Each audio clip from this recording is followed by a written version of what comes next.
kita, bukan karena kemampuan kita, tetapi kita ada semua karena kemurahan dan kebaikan Tuhan. Puji Tuhan, kita akan sama-sama belajar dari ayat-ayat pembacaan yang sangat sudah lazim bagi kita. Di dalam Mazmur 23 ayat 1 sampai ayat yang ke-6. Firman Tuhan ini mungkin sudah banyak dihotbahkan, bahkan mungkin dibaca di rumah dan direnungkan. Kalau Bapak Ibu tidak keberatan, masih terlalu pagi, masih kuat, kita akan baca bersama-sama sambil kita semua bangkit berdiri. 1, 3. Mazmur Daud. Tuhan adalah gembalaku, takkan kekurangan aku.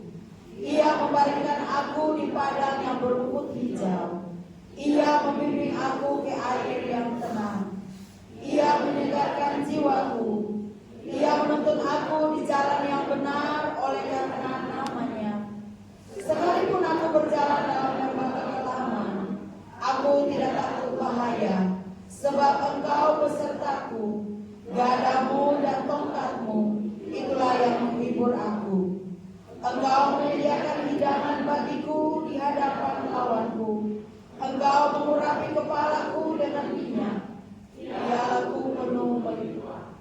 Kebajikan dan kemurahan belaka akan mengikuti aku seumur hidupku, dan aku akan diam dalam rumah Tuhan sepanjang masa. Terima kasih Bapak Ibu, silakan duduk kembali. Kita akan sama-sama belajar.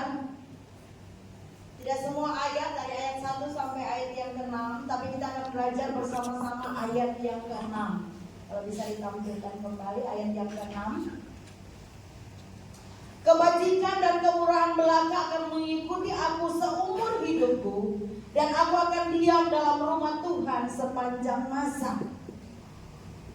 Di sini ada satu kata yang disebut kemurahan.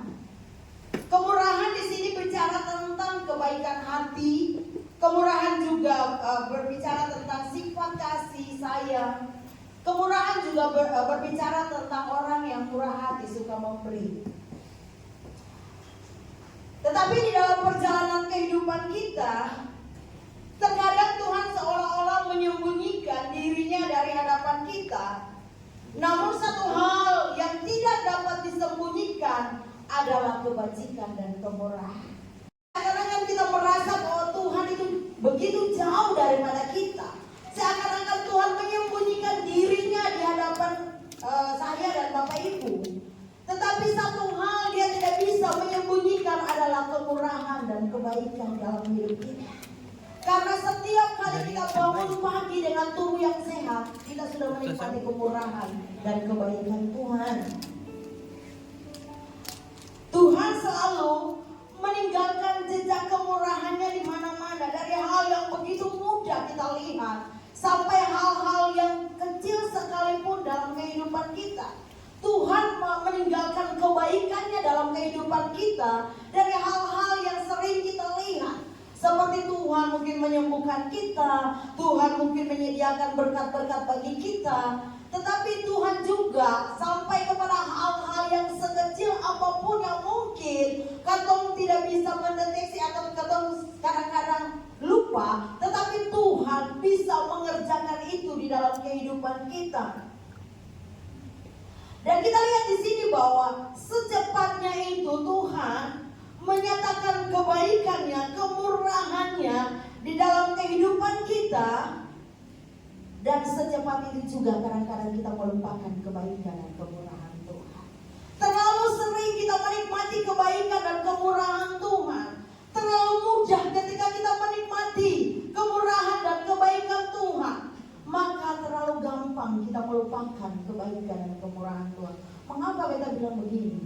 Kadang-kadang kita sudah menikmati kebaikan dan kemurahan Tuhan, tapi kita kadang-kadang masih mengeluh, masih kuat. Padahal kita sudah lihat bagaimana Tuhan menyatakan mujizatnya dalam kehidupan kita.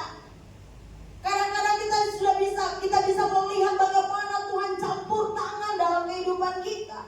Tapi setelah kita melewati itu dan tantangan dan masalah datang, kita mulai lupa pengalaman kita bersama dengan Tuhan, bagaimana Tuhan menyatakan kebaikan dan kemurahan Tuhan.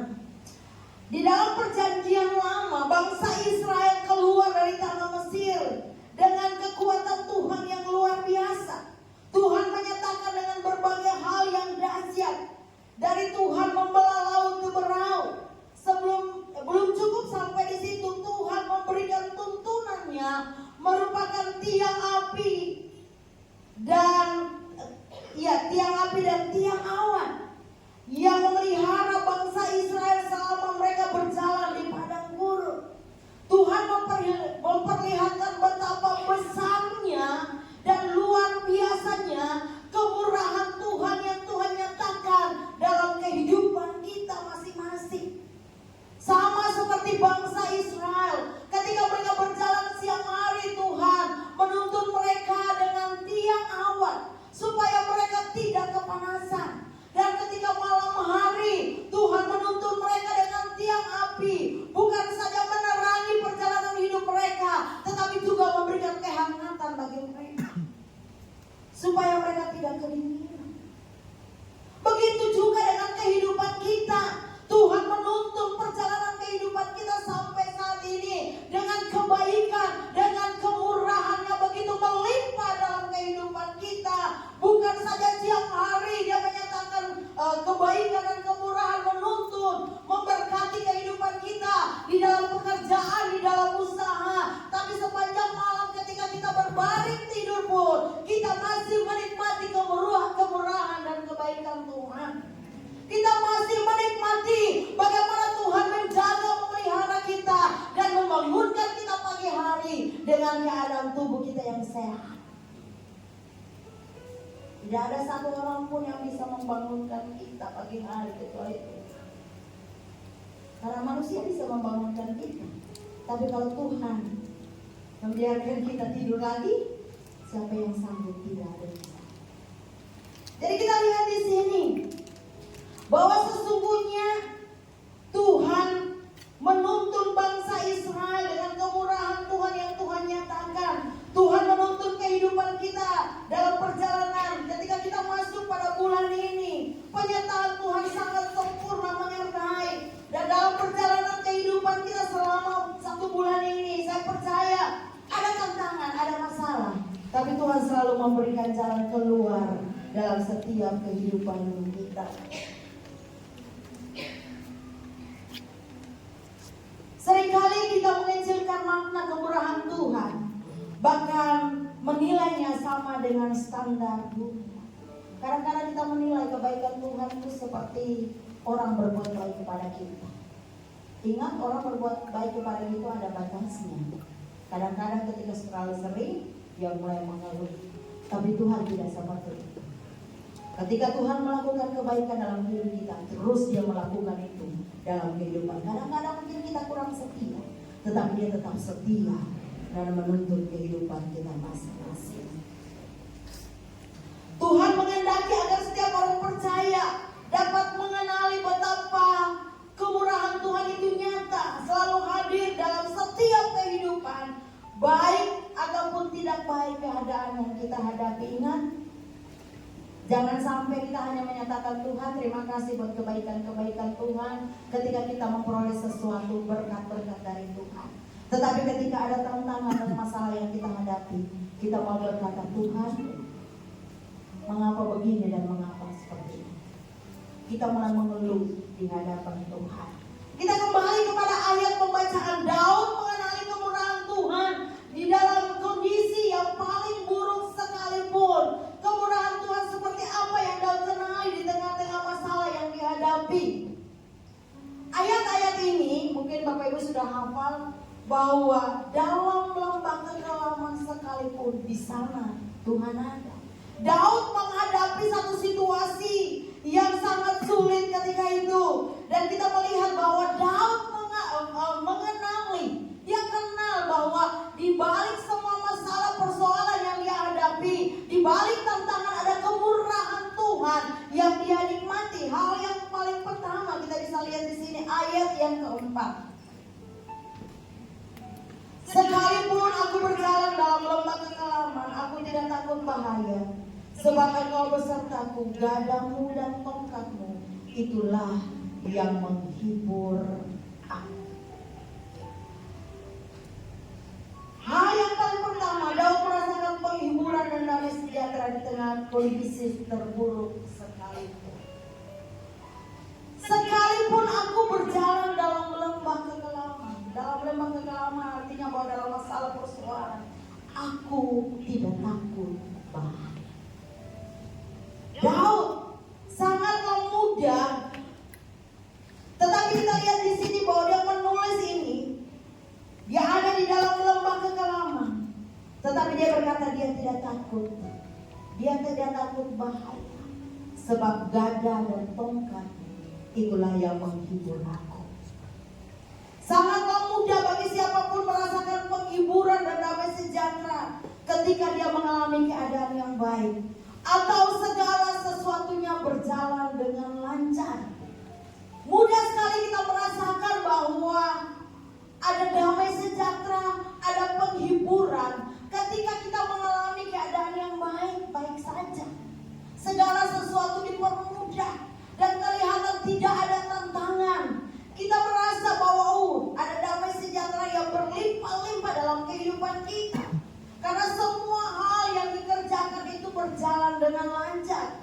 Namun masihkah kita dapat bersyukur ketika kita ada di dalam lembah kekelaman seperti Daud?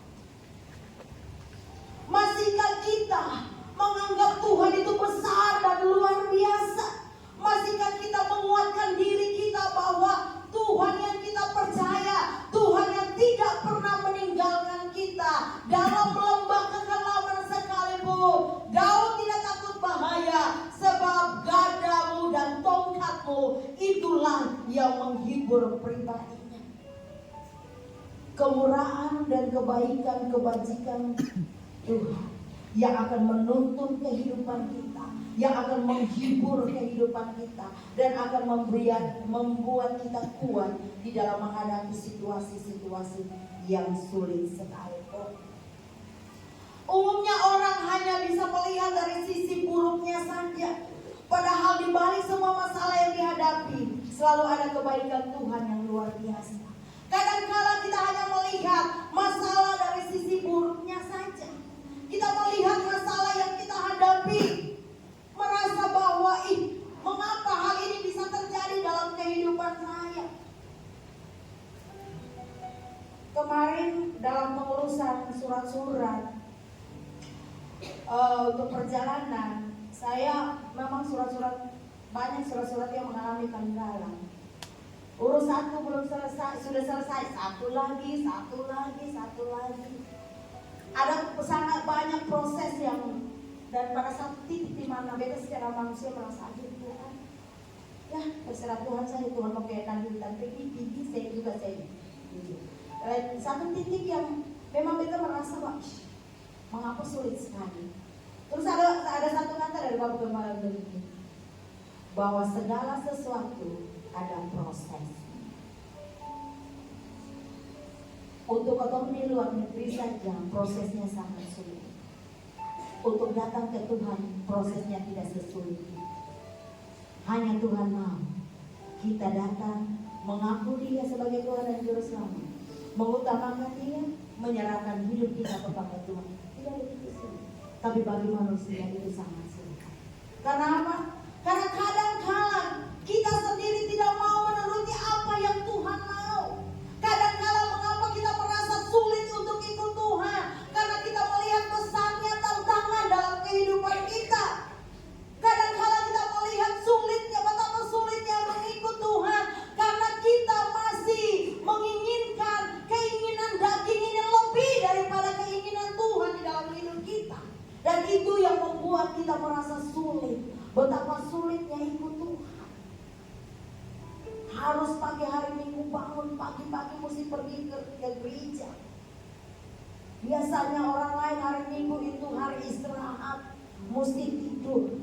Kita bilang buat anak-anak di toko yang sering kita layani, buka usbu dan kunci usbu, ibadah kita bilang begini, ingat, hari Senin sampai hari Sabtu, Tuhan Tuhan sudah memberikan hari-hari itu untuk engkau bekerja, untuk memenuhi kebutuhanmu secara jasmani. Hari Minggu Tuhan hanya minta 2 jam, tapi kadang-kadang kita lalai menempatkan. Cuma 2 jam saja untuk kita ada di ruangan seperti ini, memuji menyembah Tuhan. Hanya 2 jam saja, tapi itu pun kadang-kadang kita lalai dalam beribadah. Kita masih merasa bahwa waktu yang Tuhan berikan sampai hari Sabtu itu tidak cukup, masih kurang. Dan itu yang kita merasa sulit ikut Tuhan. Tapi kalau kita mulai menikmati perjalanan bersama dengan Tuhan, ketika kita tahu bahwa Tuhan yang punya kebaikan dan kemurahan itu dalam hidup kita, maka tidak terlalu susah untuk hidup Tuhan. Tidak terlalu susah. Banyak kali, sekali lagi, orang hanya melihat masalah dari sisi yang enak saja. Tetapi padahal di balik setiap masalah dan persoalan atau proses yang Tuhan izinkan terjadi, ada kebaikan dan kemurahan Tuhan di dalamnya. Daud pernah mengalami masa-masa yang menakutkan ketika dikejar dan hendak dibunuh. Siapapun sulit untuk melihat kemurahan Tuhan yang sedang berlangsung ketika mengalami hal seperti Daud. Namun Daud mampu melihat kemurahan dan kebaikan Tuhan. Saya ingin katakan di bagian pertama ini, sesulit apapun yang kita hadapi, lihat ada kemurahan Tuhan dan kebaikan Tuhan di balik setiap proses yang akan kita hadapi. Dan saya tahu bulan November apa yang harus kita hadapi di sana. Bulan-bulan yang mulai banyak orang berpikir apa yang harus dipersiapkan untuk mengakhiri tahun, menyambut Natal dan mengakhiri tahun. Tapi pertama kita berpikir, Tuhan, apa yang harus kita siapkan untuk menyambut tahun yang baru kami? Bukan secara materi, tetapi hidup ini. Apa yang kita siapkan? Hal yang kedua, ayat yang kelima.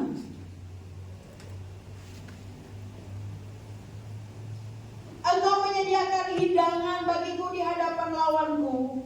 Engkau mengurapi kepalaku dengan minyak, pialaku penuh melimpah. Kita lihat di sini bahwa engkau menyediakan hidangan bagiku di hadapan lawanku. Umumnya orang yang berkata bahwa mengalami kemurahan Tuhan ketika segala kebutuhannya terpenuhi dengan baik. Rasa khawatir pun seakan-akan lenyap begitu saja dari kehidupan. Namun masihkah kita melihat kemurahan Tuhan di tengah-tengah serba kekurangan?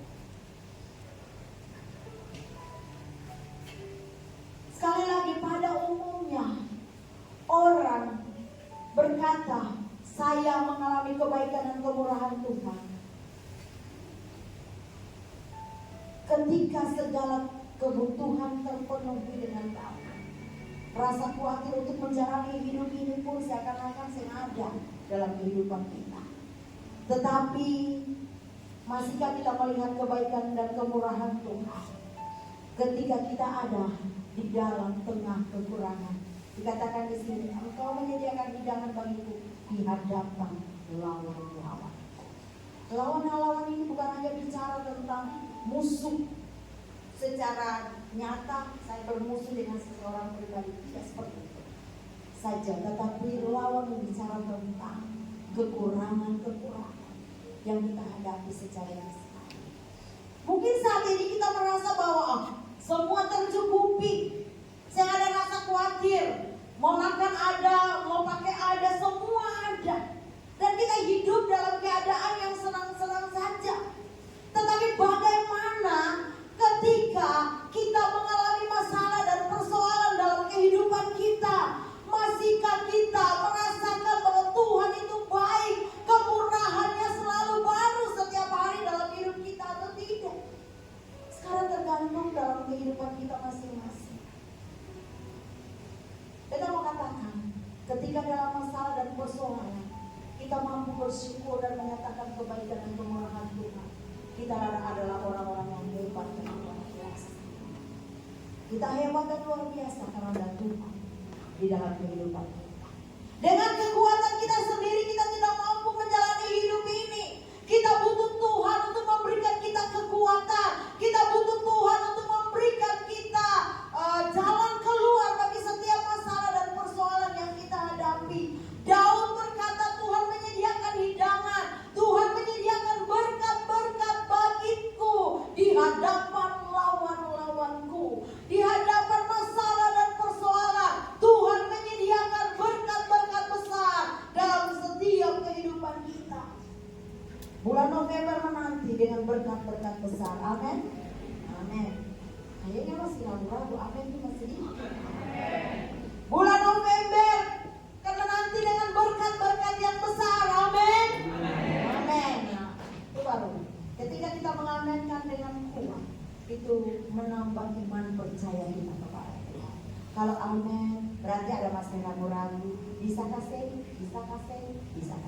Tapi kalau amin itu berarti bahwa engkau menyatakan, ya, saya akan menikmati berkat-berkat besar di bulan yang baru nanti.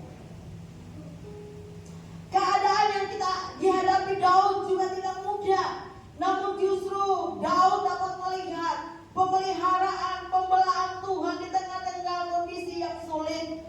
Mazmur ditulisnya mengandung makna betapa Tuhan sedang memperlakukan Daud sebagai seorang tamu kehormatan dan Tuhan sebagai tuan rumahnya. Kita lihat, engkau menyediakan. Daud adalah tamu kehormatan daripada Tuhan. Firman Tuhan berkata, engkau menyediakan hidangan bagiku. Setiap tamu yang datang, pasti kita tuan rumah harus menyediakan yang terbaik bagi tamu. Dan Daud menikmati kebaikan Tuhan itu. Daud menerima sebuah kehormatan dari Tuhan. Dan Tuhan memposisikan diri sebagai tuan rumah, menyediakan hidangan bagi Daud di hadapan setiap pergumulan-pergumulan. Ketika kita ada sekali lagi dalam sebuah proses tantangan hidup yang berat sekalipun, ingat, ketika kita datang kepada Tuhan, Tuhan menyediakan jalan keluar dalam setiap kehidupan kita. Datanglah kepada Tuhan. Jangan engkau merasa engkau kuat. Jangan engkau merasa bahwa engkau masih mampu dengan usahamu sendiri. Sekali lagi, kita sering mengatakan usaha dan kekuatan manusia itu terbatas. Tetapi kekuatan Tuhan itu tidak pernah terbatas dalam kehidupan kita masing-masing. Tidak pernah terbatas. Yang membatasi bukan Tuhan, tapi kita sendiri. Yang membatasi kuasa Tuhan bekerja dalam kehidupan kita. Yang membatasi kita tidak bisa melihat berkat-berkat Tuhan adalah kita, bukan Tuhan. Dengan cara apa? Dengan cara mengeluh dan khawatir dalam menjalani hidup ini. Karena itulah yang akan membatasi untuk kita bisa melihat bagaimana Tuhan melakukan perkara-perkara besar dalam kehidupan kita. Tuhan ingin kita melihat kemurahan Tuhan yang sedang Tuhan nyatakan seperti Daud melihatnya. Meskipun mungkin tidak mudah. Bukan tanpa alasan firman Tuhan datang bagi kita pada pagi hari ini. Seringkali banyak orang percaya gagal ketika menghadapi masalah. Salah satu penyebabnya adalah sulit melihat kemurahan Tuhan yang sedang Tuhan nyatakan.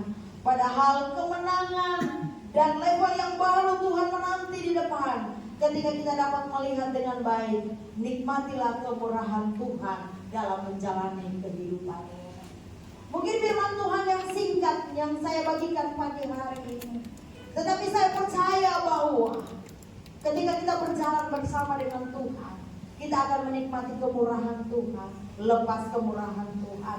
Kita akan menikmati kebaikan Tuhan, lepas kebaikan Tuhan dalam kehidupan kita. Raja Daud menikmati dan merasakan berkat Tuhan di tengah-tengah lawan-lawannya.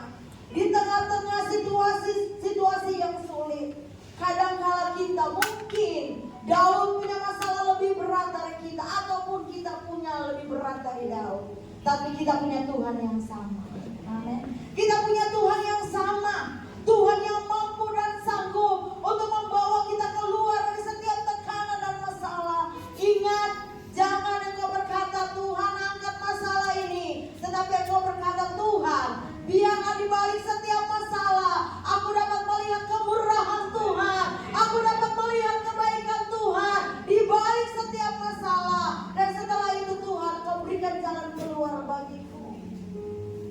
supaya kita dapat belajar dari setiap masalah dan persoalan, supaya kita akan menjadi seorang pribadi yang kuat, pribadi yang betul-betul mencintai Tuhan, pribadi-pribadi yang mengandalkan Tuhan, pribadi-pribadi yang menaruh Tuhan lebih utama dari segala-galanya. Mari saya jemput kita semua bangkit berdiri.